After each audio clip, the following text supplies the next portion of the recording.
不能进去。哎，请问是在这里面试吗？对不起啊，前台没拦住，你快走。对不起，我迟到了。不过这份工作对我非常重要，可不可以再给我一个机会？对不起啊，于总，我不是跟你说了吗？迟到就不能进来了，怎么还硬闯啊？快出去，快点！能不能再给我一次机会？哎，算了算了，人都来了，在机会面前人人平等。不过已经经过2轮了，现在最后1轮，你要加油哦。好，谢谢，谢谢，谢谢。快走！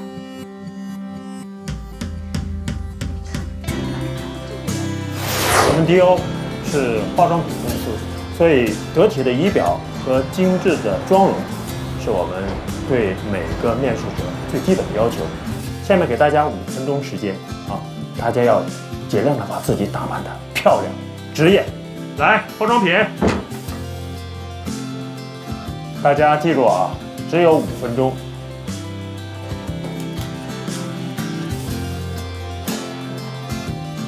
好，开始。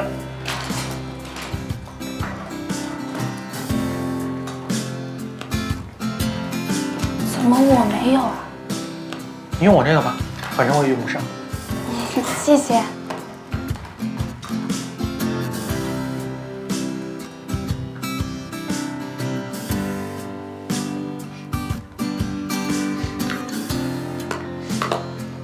可是我也没化妆品啊。要不你用我的吧？这个是化妆水、乳液、粉底，还有眼影。记得把口红擦上啊。这么多啊！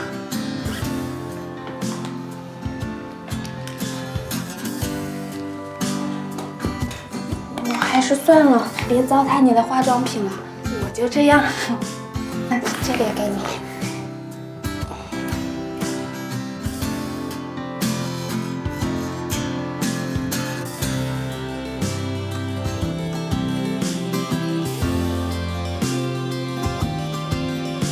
好，时间到。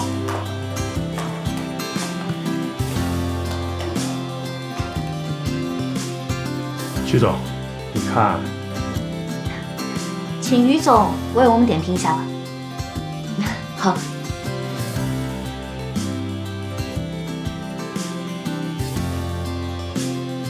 你妆太淡了，你口红的颜色跟你的衣服不搭，粉太厚了。你怎么不化妆啊？现在是我的最佳状态。最佳状态。嗯。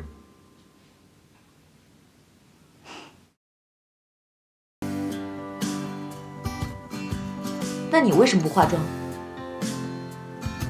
我没带化妆品，而且也不太会化妆。我觉得今天的面试挺奇怪的。在化妆品公司，无论市场、销售还是内勤人员，都必须把自己打扮得很得体，将自己最好的一面展示在客户面前。如果是一线的销售人员，还需要到卖场去给顾客指导，给顾客化妆，所以有这个要求。化妆品是卖给女人的，女人买化妆品就是希望自己变得更漂亮，但是大部分的女性又对自己的外在形象不是很自信，不管自己长得多漂亮，都觉得不够完美。所以我认为，作为销售人员，不应该把自己打扮得太漂亮了，这样会让顾客有一种距离感。我觉得还是本真点好，这样亲切。根据前3轮的考察，综合表现较为突出的将要留下来，我们做进一步的沟通。现在大家先出去，一会儿叫到谁的名字再进来，好吧？这就完了。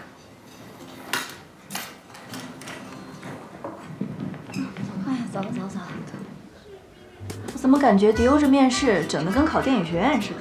是啊，搞那么复杂。哎呦，我可紧张了，手心都是汗。紧张什么呀？我觉得挺有意思呀。没事儿，别紧张啊。我觉得你表现是最好的。你也不来。刘瑞，来，你先来。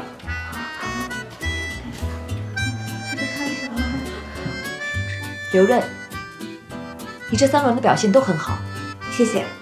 有6年的化妆品经验，而且从一个一线导购做到了销售部经理，也算是一步步做起来。你为什么会辞掉你现在的工作？因为我的老板在公司里面搞办公室恋情，他跟我的女上司搞到了一起，弄得公司乌烟瘴气的。你说什么？就是因为他们2个的这种关系总是这样不明不白的，所以老板很难看到最真实的一面，也没有办法能理智的去处理这些业务。所以作为员工来说，我就算是干到吐血，我也是无果。行，那就这样吧，你先回去等通知。如果我们一旦决定录取了，会尽快通知你的。好，谢谢。那下一个是谁？刚才那个男生还不错，叫吉哲的，叫他来吧。吉哲，我很欣赏你刚才做的自我介绍。其实化妆品行业原本没有性别的限定，但是几乎所有的化妆品大公司都是女员工的天下。你有想过是为什么吗？我认为就4个字：循规蹈矩，是固有的偏见造成的。你之前是做房地产的，为什么转行？那是我毕业以后的第1份工作。我觉得每一个职场新人都没有权利去选择自己的行业，有一份工作要你就已经很不错了。我呢，在那儿待了半年以后，我就觉得那不是我想要的，像迪欧这样的大公司才是我的归属。我觉得我想提升自己。几位领导还有什么问题吗？我没有。好，先请你出去，好吧？行，谢谢各位领导，谢谢。这孩子有点二吧？没有业内经验，就算招进来前半年也只是学习。我倒不这么觉得，各行各业其实都是相通的。那你说了算吧。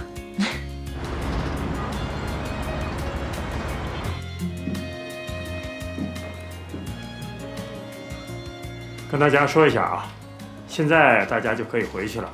2天之内，我们会用电话通知大家。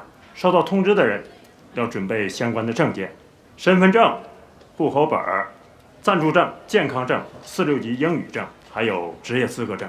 公司会统一的安排就职时间，和大家签订正式的聘用合同。要是没有这些证书呢？那当然不会被录取了。好，大家回去吧。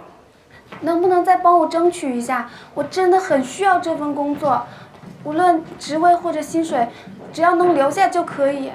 你的心情我可以理解，但我真的帮不了你。我再找不到工作，就要被房东赶出来，露宿街头了。能不能再给我一次机会？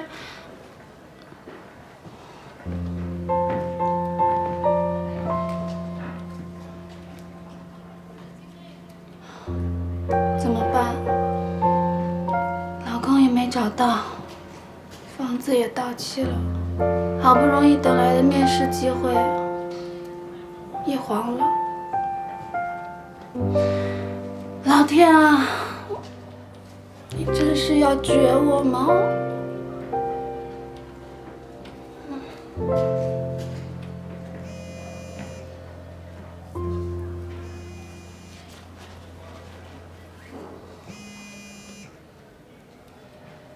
喂。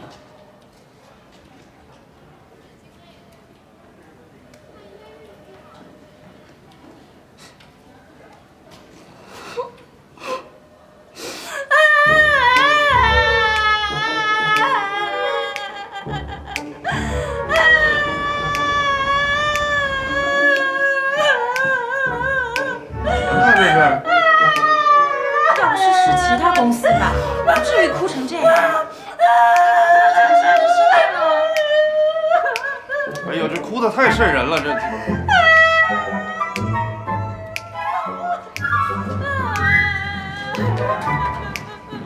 哎，怎么回事？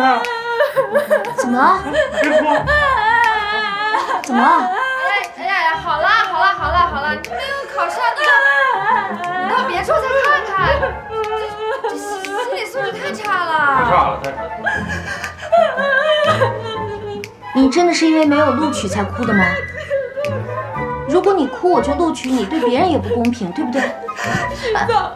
我求求你，再给我一次机会吧，我真的很需要这份工作。哎，你先站起来。我都2个月没找到工作了，我再找不到工作我就没。你什么情况啊？又哭又闹的。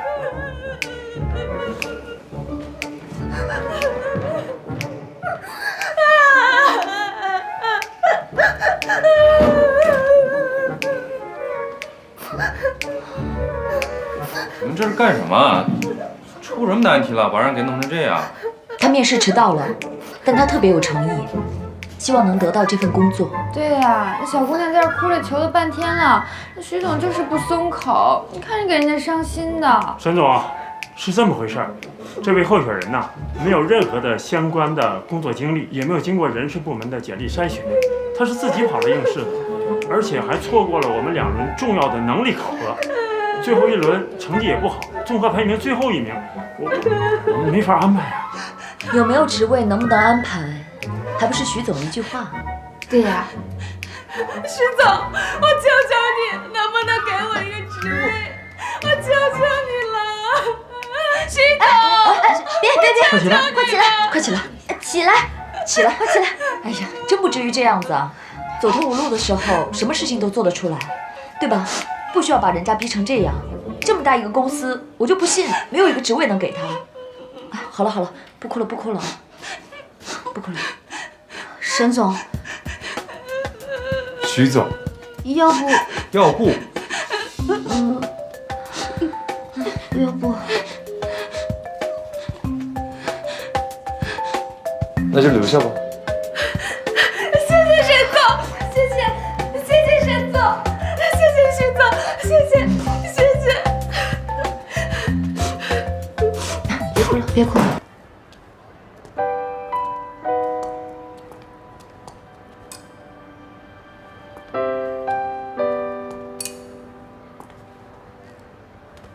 拿着。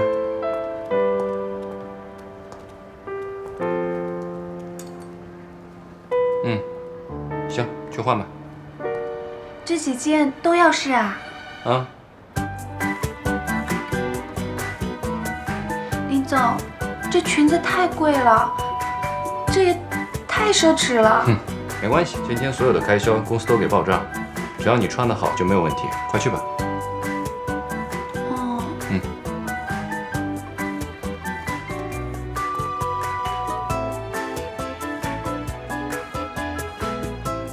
林总，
林总，还是不用了吧，穿里边的衣服真的没必要。越是穿里边的呢，就越是重要。你这次要拍广告，想要好身材就得靠它。女士，你男朋友说的非常对，越是私密的越要收拾好自己。哼，谢谢。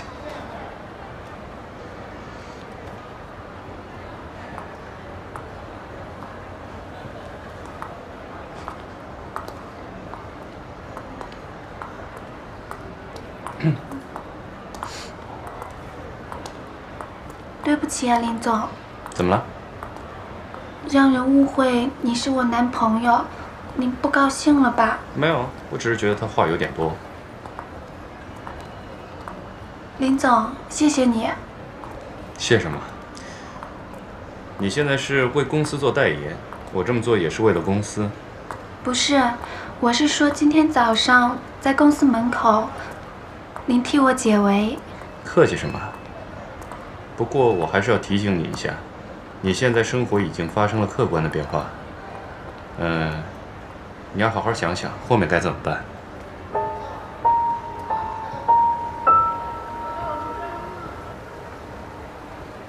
这回我的话你信了吧？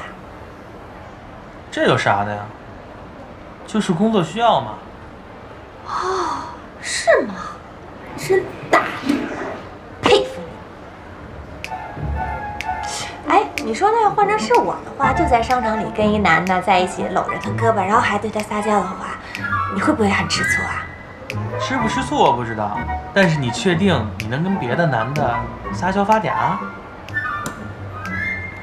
我告诉你，记者，撒不撒娇全是我强项，你不用一天到晚在这跟我说这些风凉话。你可以不接受我，我告诉你，像我那么漂亮的人追我的人一大片。还真生气了？下班喽！火锅，火锅好啊！哪个火锅？海底捞。海底捞啊！我不喜欢吃海底捞，哪吃的？走吧。先走，先走，走。走了啊，拜拜。拜拜。走不走啊？我等会儿，我在回复粉丝的留言呢。我觉得每一条留言都要回复，不然人家还以为我耍大牌呢。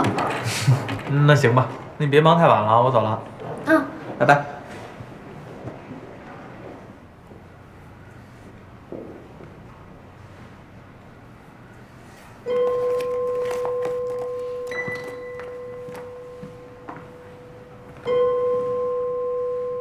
婉婉又加班了啊？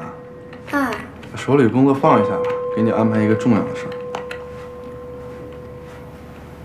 咱们都分部门了，你怎么还给我安排工作呀？婉婉，我下边要说的话，你一定要仔细认真的听好，要不然你会后悔的啊。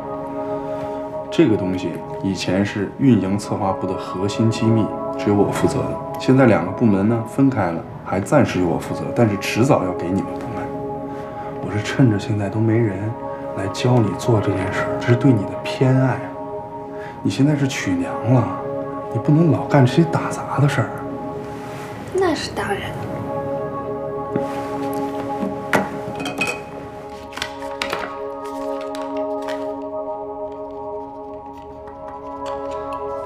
你这样，把这份东西呢扫描进电脑，把生产日期和检验日期改成我写的这个就好了。我为什么要这么做呀？因为公司啊有一批产品要到期了，为了避免损失呢，我们要对这批产品重新喷码。但是喷码以后呢，就跟海关的这个检验单对不上了，所以你就要改一下检验单。可是这样做会不会有什么问题啊？我是说，会不会犯法？你都见过大世面的人了，胆子怎么还那么小啊？你这样怎么在职场里高瞻远瞩啊？我跟你说啊，这跟犯法八竿子打不着，顶多算一个行业内的潜规则。可是什么呀？这是为公司谋福利的事儿，怎么公司需要你的时候你推三阻四的呀？公司白陪娘你做娶娘了，白让你蹭住大别墅了。再说了，这个东西以前都是我负责的，以后迟早要给你们部门，谁掌握这个技术，谁就是部门的核心，明白我的意思吗？真的？当然是真的。那好吧，好好干啊，别告诉任何人，听见没有？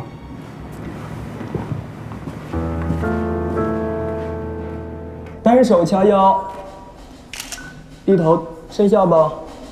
那个手啊，单手手再往上提一点，提一点，提一点。我说妹妹，你能放松点吗？放松点对吗？我放得很松了。再来。那个往左转，视线高一点。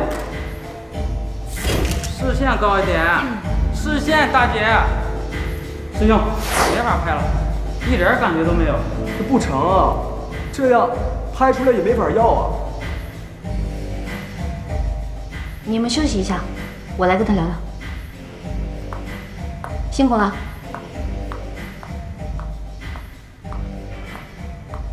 没关系，挺好的，别紧张。我跟你说，你就想象你最爱的男人在你面前，你是什么样的表情？是不是心潮澎湃？会不会想要色诱他一下？这样啊，眼睛迷离一点，对，这样，对对对，你想最爱的男人就在你对面，这样啊，小野猫一样的扑过去，小野猫，对啊，或者冷艳一点，酷一点，哎，对，下巴抬一点，眼神冷，没有温度，或者背面。还有一种，想象你最爱的男人把你丢在大路上，楚楚可怜，眼睛迷离，散发出凄美、无辜的。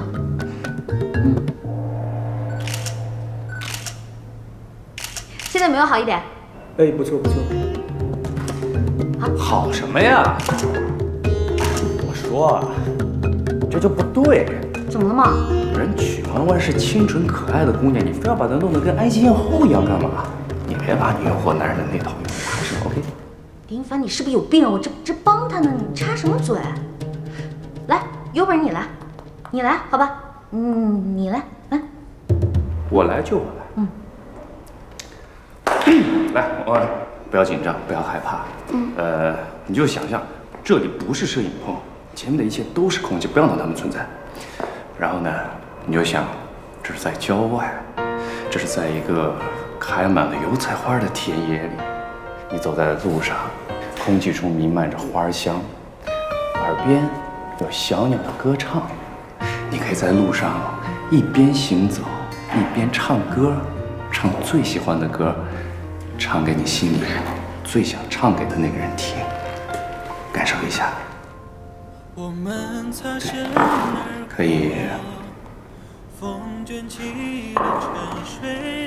来，试一下，就像你平时去郊游一样，感觉空气中有花儿香，有鸟叫。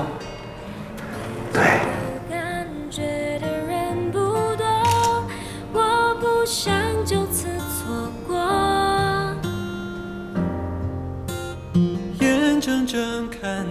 就这样过吗？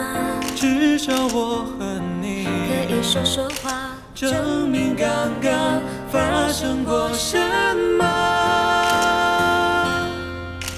用表白换一份期待，能不能就少一点忐忑无奈？心还绕着你徘徊，难道这是爱？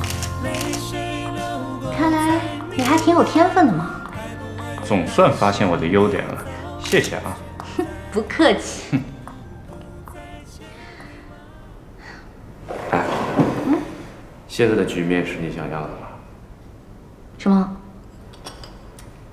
当初你让曲婉婉在年会上去盖一盖于曼妮的戏言，可没想到她却意外走红了。我打造曲婉婉是因为她合适，她有这个潜力。其实我一直以来就想给她一个平台来帮她成长。这世界有人喜欢演戏，有人喜欢看戏，而我就喜欢搭台子。婉婉就是我的作品，她好，我很开心，也很享受。霸气。谢谢啊。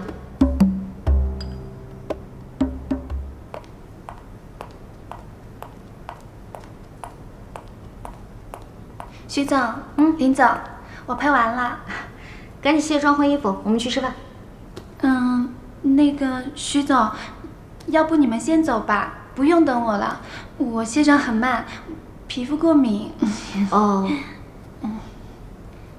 那也行。今天辛苦了，你早点回家休息。走了啊。拜拜。徐总再见。Good job。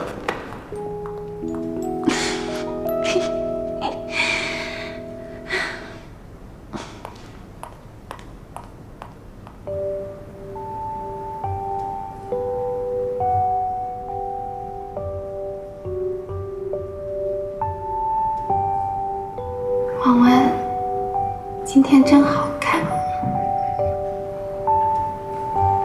那我们猜了吧？那个，我还有点急事，可不可以回去自己拆？好吧 ，OK。谢谢你啊。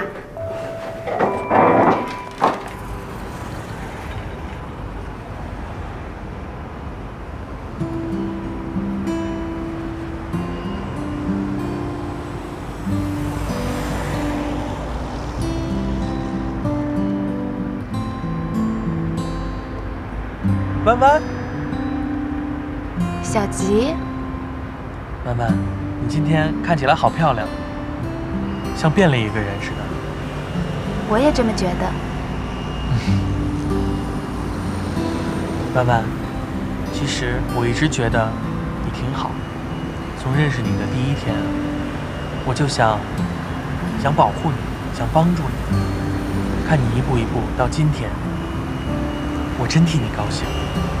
本来我以为这就是爱情。你在说什么呢？你有顾虑，一直没有正面回答我，但我仍然觉得我们还有可能。刘瑞吧，我觉得她就是个女汉子，个性太彪了，有时候我都有点怕她。一开始她说喜欢我，要追我，真把我给吓到了。但我心里其实还是挺开心的，我心里也挺矛盾的，害怕他缠着我，但是后来呢，又怕他不缠着我了。之后我才知道，我心里对他还是有感觉的。你不用说这些的。其实我们两个从来没有走到那一步，大家都有重新选择的权利。你不用跟我报备的。对不起啊。我们俩之间谈不上什么对不起。我现在可是法国大品牌的形象代言人，在职场上，我再也不用干打杂的活了。我有了自己的位置和前途，我只要再努力一点，我一定能走得更远。小吉，刘瑞和你挺配的，真的，我祝福你们。我也祝福你，希望你能得到你想要的。我会的。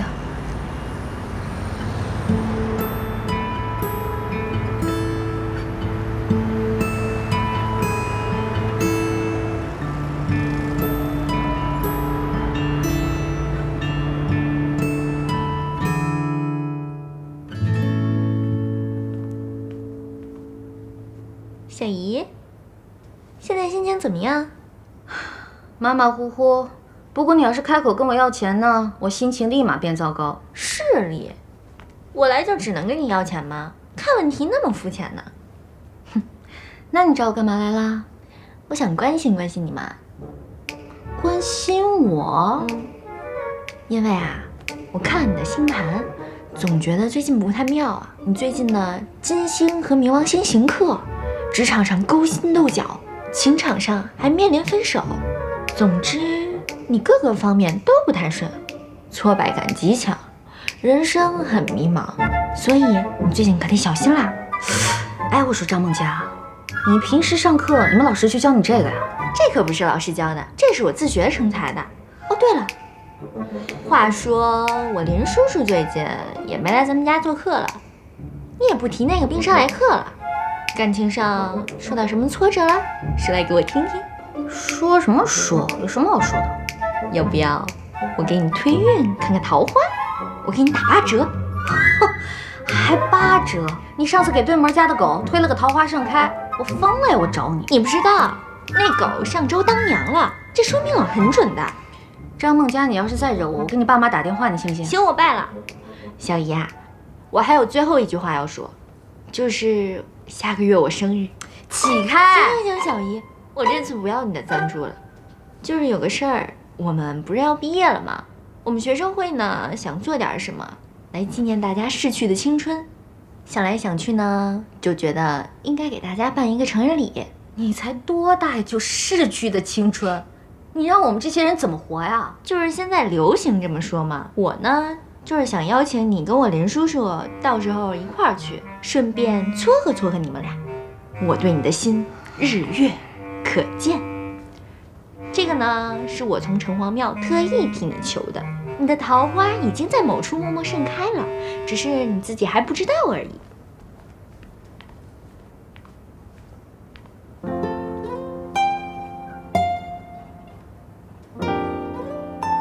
沈之泽，我们之间的那根弦，要不要剪断？沈总，你找我。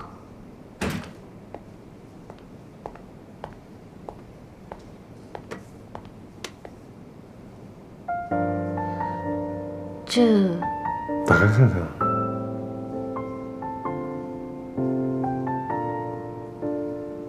这么多年来，我看着曼妮默默地守护着志泽，真心真意地爱着他。我知道，如果我儿子跟他在一起，他就会得到幸福，不会受到伤害。而你，就跟当年的小雨一样，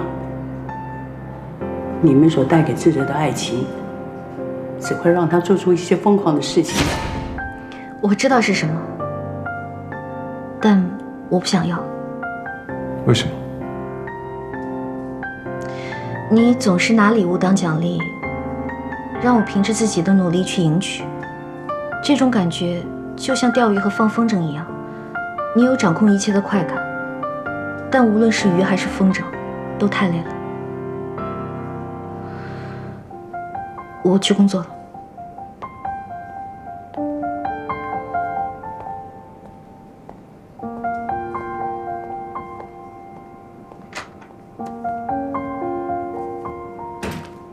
现在是你要斩断这根线吗？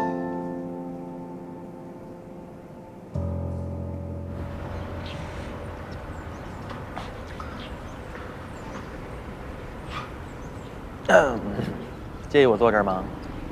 随便。活出淑女样，我觉得你现在这样就挺好的了，真的不用为我改变啊！而且吧，你也不适合淑女范儿。再说了，吃饭的时候看书对消化不好，跟我聊会天呗。滚！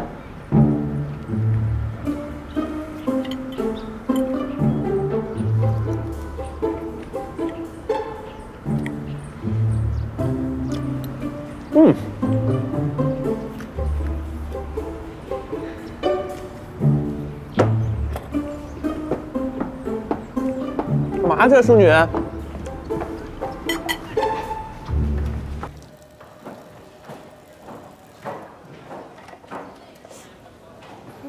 加班啊？啊，于总，电商业绩好，大家都去库房帮忙了。徐总叫我特意留下来帮客服中心处理留言呢。工作那么辛苦，吃这种东西没有营养的。这样吧，今天晚上我一个人吃饭，不如你和我吃。于总，我还有很多事情没有处理完呢。事情啊是永远做不完的，更何况饿着肚子工作，效率也不会高的，对吧？走。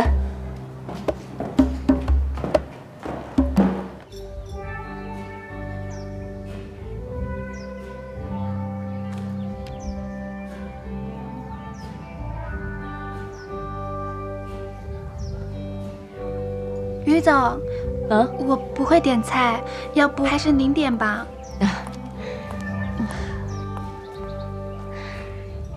点菜啊，也是一门学问，你不学，永远都不会。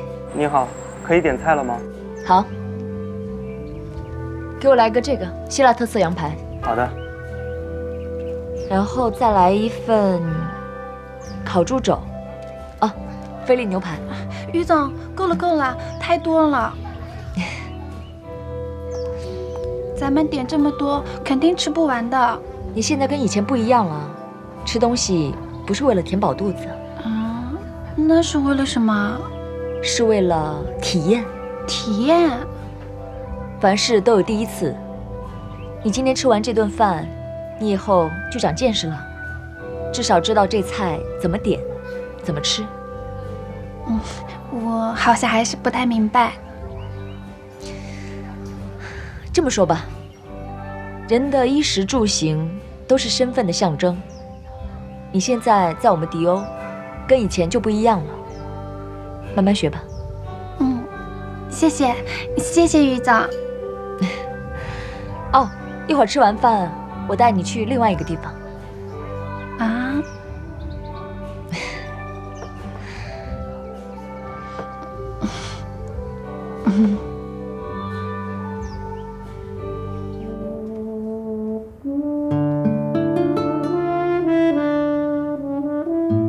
文文，感觉怎么样？感觉就像做梦一样，原来有钱的女人是这样生活的。女人啊，自己对自己不要太吝啬，自己都对自己不好了，谁还会在意你啊？谢谢你，于总，以前从来没人跟我说过这样的话。不用谢，我知道公司很多人觉得我跟许诺是对立的，所以你们都各自站队。但说实话，我对许诺并没有恶意，这一切都出自于本能。本能？本能？我不太明白。你爱过吗？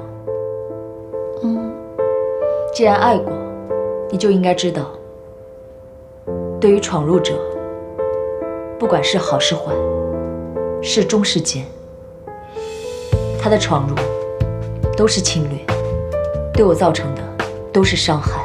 我能明白，徐总和沈总。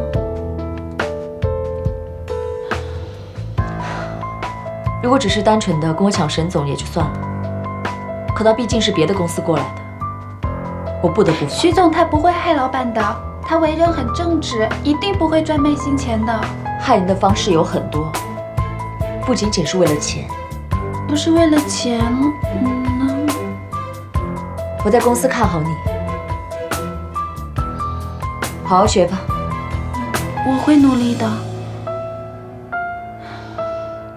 全晚，加油！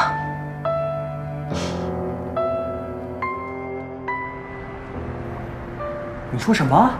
于总昨天请你吃了饭，还做了 SPA。对啊。我跟你说啊，你可要提高警惕。吃个饭聊个天可以，但是该说的说，不该说的可千万别说。为什么呀？你想啊，他这明显是在拉拢你啊，估计又憋着什么坏呢，想要继续针对徐总。不会吧？可能是于总平时比较高高在上，没有跟徐总一样和大家打成一片，所以你们才对他有误解。我觉得他人挺好的呀，说话又有哲理，为人又亲切，像邻家大姐姐一样的。就他还邻家大姐姐，我靠，一顿饭就把你收买成这样了。万万，我建议你还是离他远点吧，千万不要介入这高层的风波，你玩不起。有没有这么严重啊？你看着吧，这只是序曲，我有感觉这后面有更大的风波。这天上掉馅饼的事儿，一般都不是什么好事儿，你可要小心。瑞瑞姐。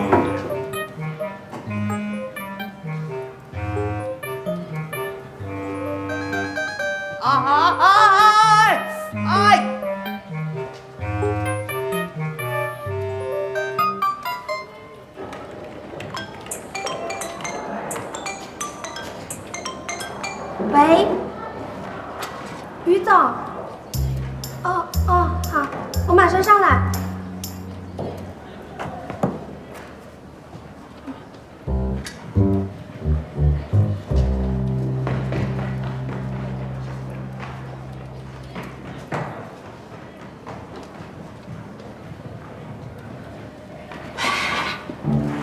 什么情况？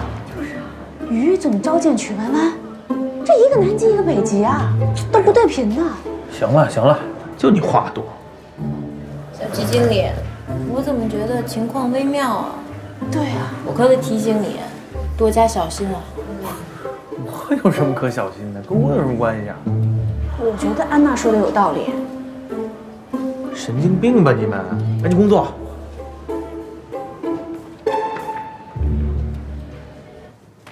来，这些东西啊，都是送给你的。啊，于总，这都是我之前在法国买的。有时候一逛起街啊，就太冲动，买回来才发现根本不适合我自己。你看这件，完全是新买的，没穿过。你不介意的话呢，就送给你。于总，这也太贵重了。你纯真、可爱、善良，我看到你就感觉看到了以前的自己。我真的很想把你当朋友，朋友之间送点东西也没什么关系吧？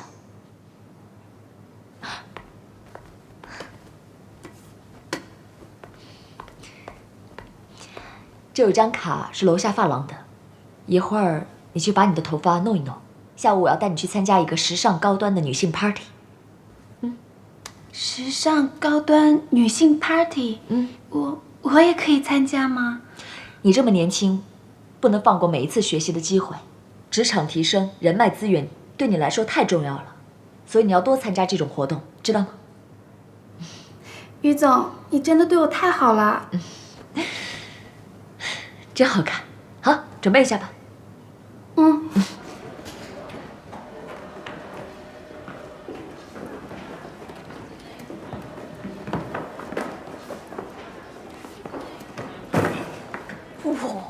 哇塞，这都是大牌啊！万万，不是前段时间林总才给你置办过吗？这怎么就更新了？就是啊，这些都是于总送给我的。于总，全是境外买的。看来于总把压箱底的宝贝都给你了。这什么情况呀？看这个好不好？好不好？我喜欢了。哎，我要先去收拾一下。我帮你拿吧。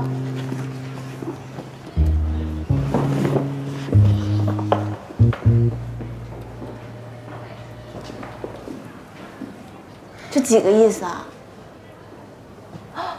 哎，我知道了。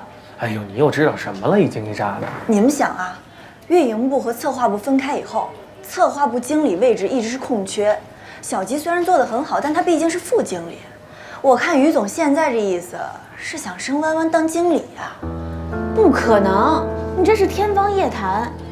当初小吉同学升个副经理都费了老大劲了，就一个曲弯弯。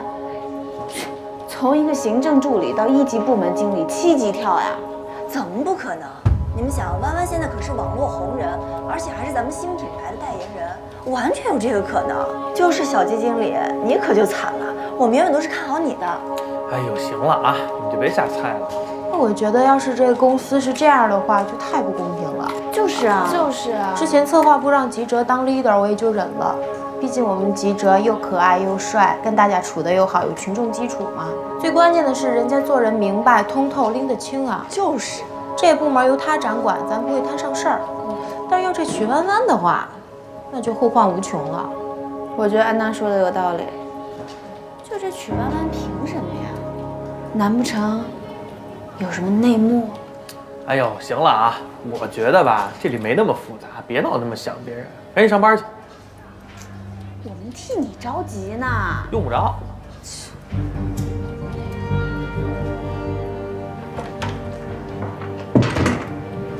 于总，策划部已经完全乱起来了。就算吉哲平时对曲弯弯很照顾，那又怎么样？这要涉及到利益问题，也没有人能永远的清高得了。我就是要利用曲弯弯去控制整个策划部。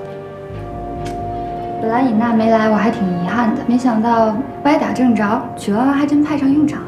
小卒过河就是车，我就是要这么一步一步的布控，看到最后鹿死谁手。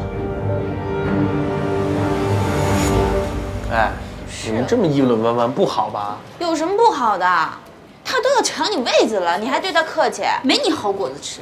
公司的事儿我一向置身事外，绝不掺和。但这次我是真看不下去了，小吉，你不能再这么心软了。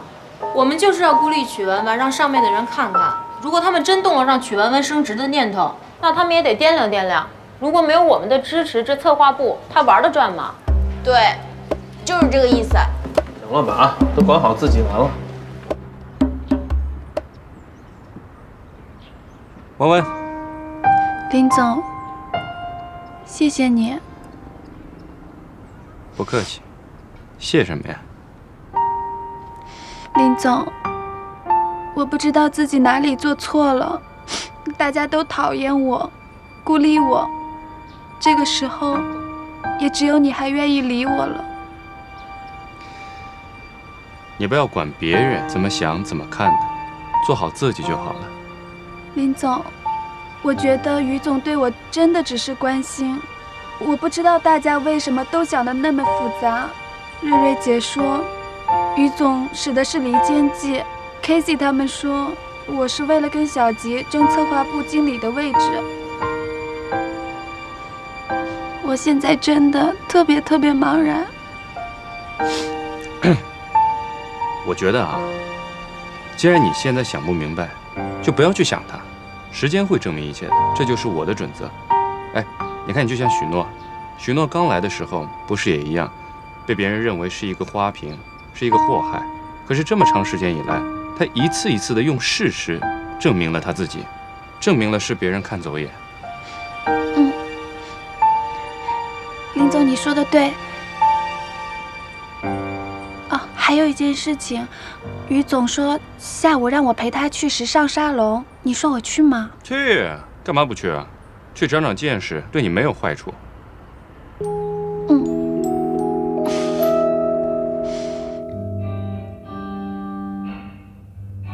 你好，你想怎么弄？我想洗一洗，然后吹一下。好的，没问题。您稍等一下。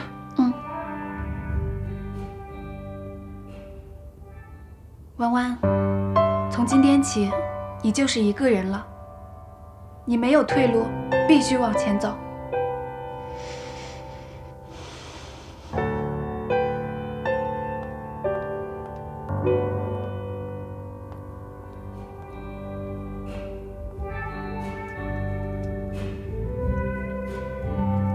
你好，你们这最贵的套餐是什么？最贵的套餐是烫发加上护理，一共是2860。你要做这个吗？行，我就做这个，不管价格，我只要效果好。好的，没问题。您稍等一下。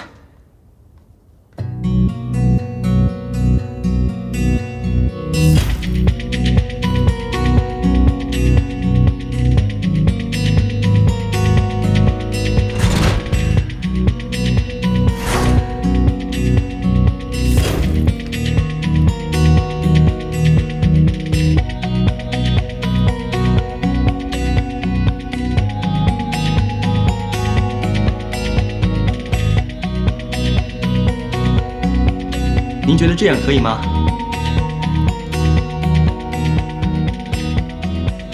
非常好，买单。好的。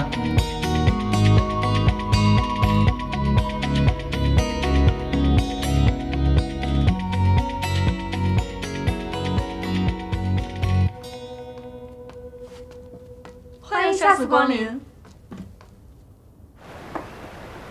公司最近怎么样了？哎呀，现在我倒有点看不明白了。哦，这表面上一团和气，这总感觉不太像。是不是上次我和许诺谈了之后起了作用？哎呀，也许吧。至少，他们现在挺平衡的，感觉火气也没那么大了，表面很平静。表面越平静啊，我就越觉得有问题。我担心这个许诺会搞出什么问题来，你要多看着点。好的。哎，对了，这2天就是您的生日了，要不要隆重操办一下？都什么岁数了，还过什么生日啊？何况到了我们这个年纪，每过一次生日就提醒自己离死亡更近。净瞎说，生老病死是人生的自然规律，只要你每天的开心快乐，就没有虚度光阴。你现在才说这个，会不会太晚了？我们都已经虚度30年了。哎呀，你千万别这么想。哎呀，你看，我们都老了，没有时间再去后悔了。生日那天，你就过来陪家里几个吃个饭就好。妈，我回来了。哎，罗叔，沈总回来了啊。我陪董事长聊天呢，我也要走了。哦不，您都来了，留下来吃个饭吧。留下来吧，志泽都留你吃饭了。不，我还有很多事情要处理，我先走了。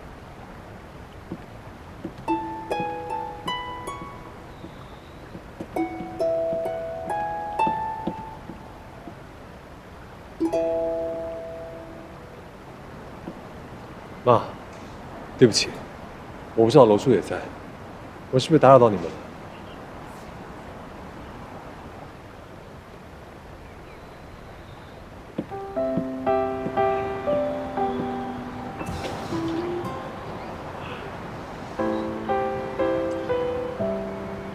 如果您喜欢的话，我可以常让楼叔过来陪陪你。你大概不记得了吧？你小的时候，只要楼叔来，你就大哭大叫，死不让他进家门。现在居然说出这种话来，妈妈是不是要多谢你啊？那个时候我还小，不懂事。现在你就懂事了。看看那个背影，看清楚一点。那是一个为你妈妈付出了大半辈子的人。我们已经辜负人家了，我希望你不要再辜负曼妮。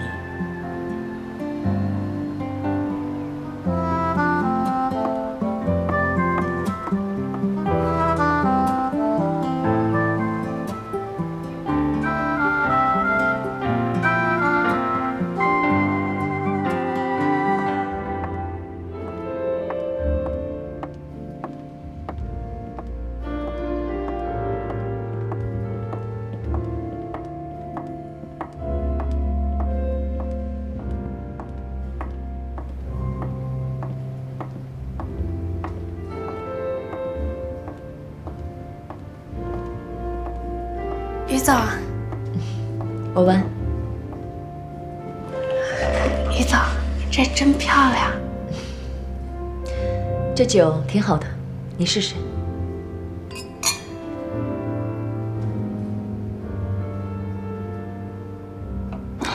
于总，这酒真好喝。啊，这个卡我还是还给您吧。我下午去做了个头发，这就花2000多。实在是太贵了。这是我送给你的，我没打算让你还给我。可是这个真的太贵重了，我花的心里不安。如果你打算上位，做真正的职业白领，你就要改变自己，忘记过去。上位？我们公司现在策划部经理的位置是空着的，我打算推荐你。推荐我？可是最近几个营销案子出力最多的是吉哲，论实力，这个位子也应该是他的，而且他对我也很关照。弯弯，你知道吗？在职场上，你不能因为任何人而委屈了自己。你知道，一个经理1个月3万多块，再加上年终奖金，你的人生就不一样了。就算哪一天你离开迪欧，你的身价也今非昔比。这是你人生最重要的一个机会，就跟重新投胎了一样。我真的从来都没有想过，我真的可以吗？可是我这样做会不会伤害到吉哲呢？我们每个人都是在缝隙中求生存的，在职场上，你占了一个位置，必然会有人失去这个位置。没有伤害任何人之说，靠的都是实力。可是凭本事，那更应该是吉哲了。你相信我，我说你可以做到这个位置，你就可以。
从今以后，你就是我的人。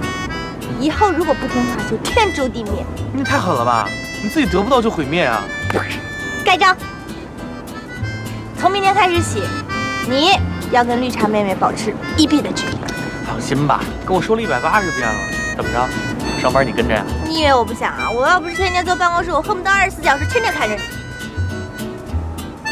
你就放心吧，不用担心了。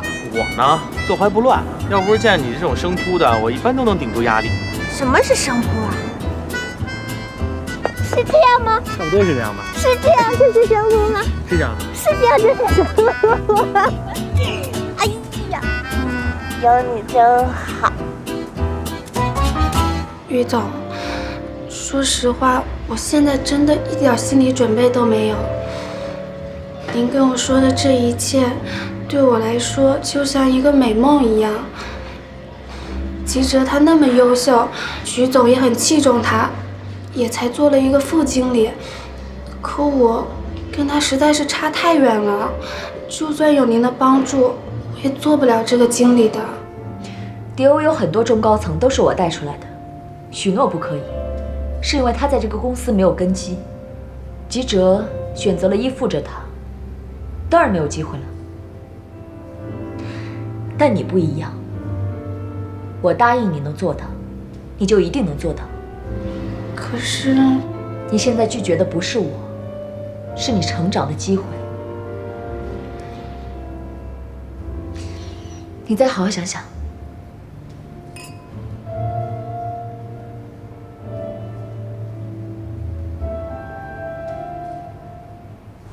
时间不早了，我们回去吧。你背我。哎呦，别了吧，这么多人。1、2、3，哎呀，这脚太得以轻松。我是天天穿高跟鞋，我都快累死了。累的话以后就别穿了。那怎么行啊？在职场里不穿高跟鞋，哪来的气势？哎，那你少吃点呗。为什么？你说我这哪像猪八戒背媳妇儿，我这简直是愚公移山呢。我就是你的山，以后我会压着你，永不得翻身。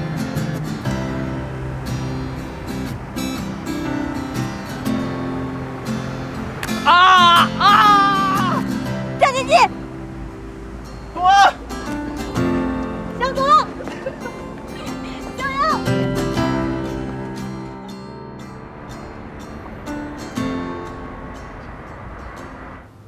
于总的提议是晋升曲弯弯为策划部经理。之前徐总将运营策划部分为运营部和策划部，运营部由 Peter 来负责，而策划部这个位置一直空缺。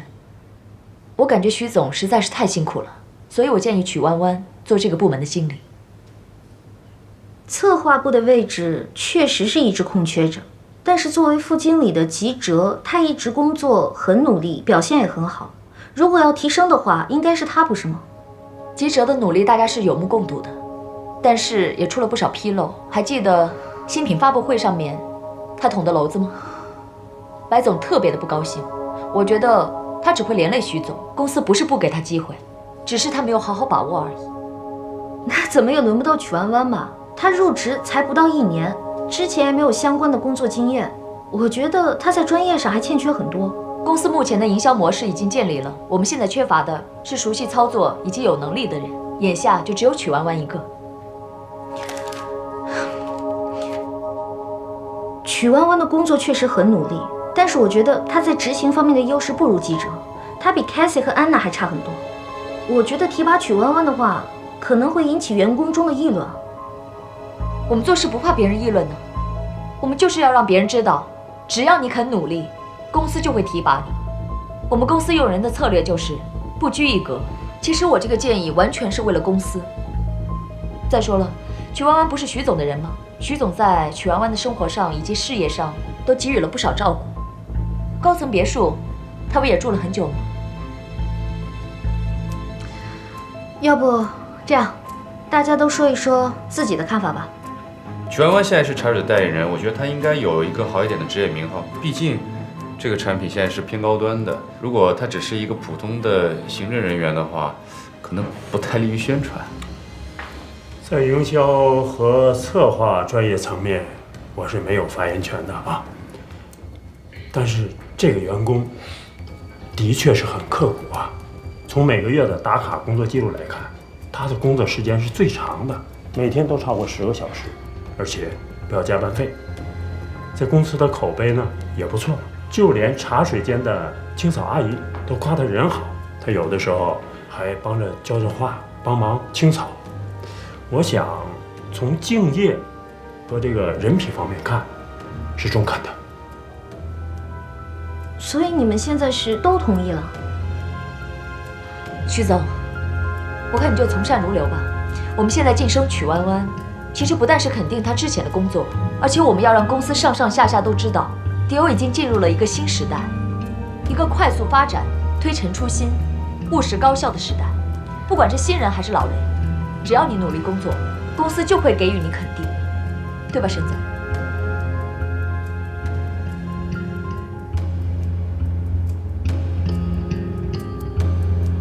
如果没有其他问题的话，这个提案就通过了。